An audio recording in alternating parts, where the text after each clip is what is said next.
नमस्कार दोस्तों, आप सभी का द हिस्ट्री टेलर इस यूट्यूब चैनल पे स्वागत है। आज हम बात करेंगे Ghatotkacha the unsung warrior of Mahabharata. ये गदाधारी भीम और राक्षसी हिडिंबा के मायावी, पराक्रमी और शक्तिशाली पुत्र थे। घटोत्कच बचपन से ही जंगल में पले बढ़े।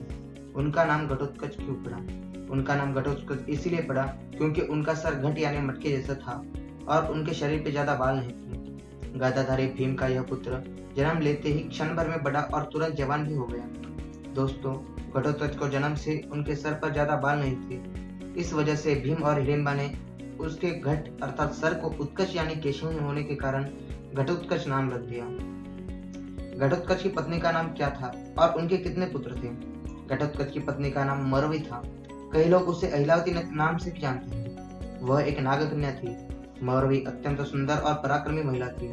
उसने प्रण लिया था, जो भी पुरुष उसे बुद्धि और बल में पराजित करेगा वह उसी से विवाह करेगी और जो असफल होगा वह उस राजकुमार का वध कर देगी। अपने प्रण की वजह से मौरवी ने कई राजाओं के राजकुमारों को बलि दे दी। तत्पश्चात भगवान कृष्ण के आदेश से घटोत्कच ने मौरवी को बल और बुद्धि में पराजित कर उससे विवाह किया था। महाभारत के समय अधिकतर राजा एक से ज्यादा विवाह करते थे, किंतु घटोत्कच ने एक ही विवाह किया था। घटोत्कच के 3 पुत्र थे। घटोत्कच के पहले पुत्र का नाम बर्बरिक था। कई लोग उन्हें खाटू श्याम जी के नाम से भी जानते थे। उन्हें बचपन में ही सिखाया गया था हमेशा हारने वाले की तरफ से लड़ना, और वो अपने माँ ने सिखाए हुए सिद्धांत पर जीवन भर लड़ते रहे, और इसलिए वो पांडवों की जगह कौरवों के पक्ष में युद्ध में उतरने वाला था। इसलिए भगवान श्री कृष्ण ने स्वयं ब्राह्मण का वेश धारण किया और दान मांगा, और बर्बरिक ने भी उन्हें दान देने का वचन दिया। भगवान श्री कृष्ण ने उन्हें उनके शीश का दान मांगा।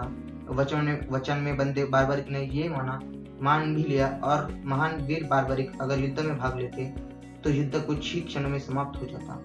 घटोत्कच के दूसरे पुत्र का नाम अंजन प्रवन था। अंजन प्रवन भी घटोत्कच का एक बलशाली पुत्र था, जिसकी मृत्यु अश्वत्थामा के हाथों हुई थी। घटोत्कच के तीसरे पुत्र का और सबसे छोटे बेटे का नाम मेघवर्ण था। वो अत्यंत सुंदर काया वाला राक्षस था और वो कुशल योद्धा भी था।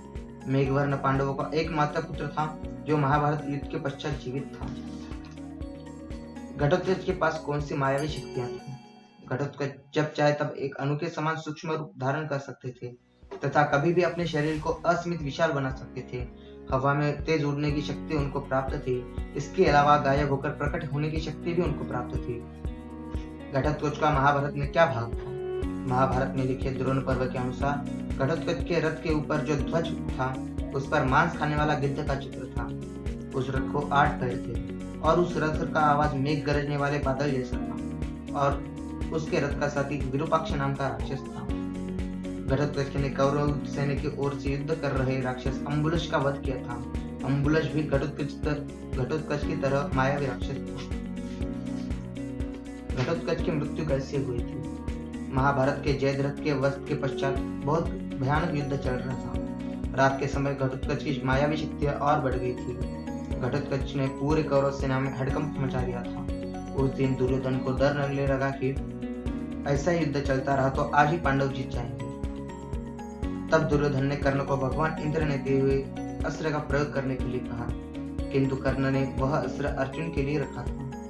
किंतु दुर्योधन के जिद के कारण कर्ण ने घटोत्कच के ऊपर इस अस्त्र का प्रयोग किया और घटोत्कच की मृत्यु हो गई। घटोत्कच की मृत्यु के पश्चात अर्जुन के भी मृत्यु का संकट टल गया। आई होप आपको यह हमारी पहली वीडियो पसंद आई होगी। ऐसे ही नए वीडियोस के लिए हमारे द हिस्ट्री टेलर चैनल को लाइक, शेयर और सब्सक्राइब जरूर करें।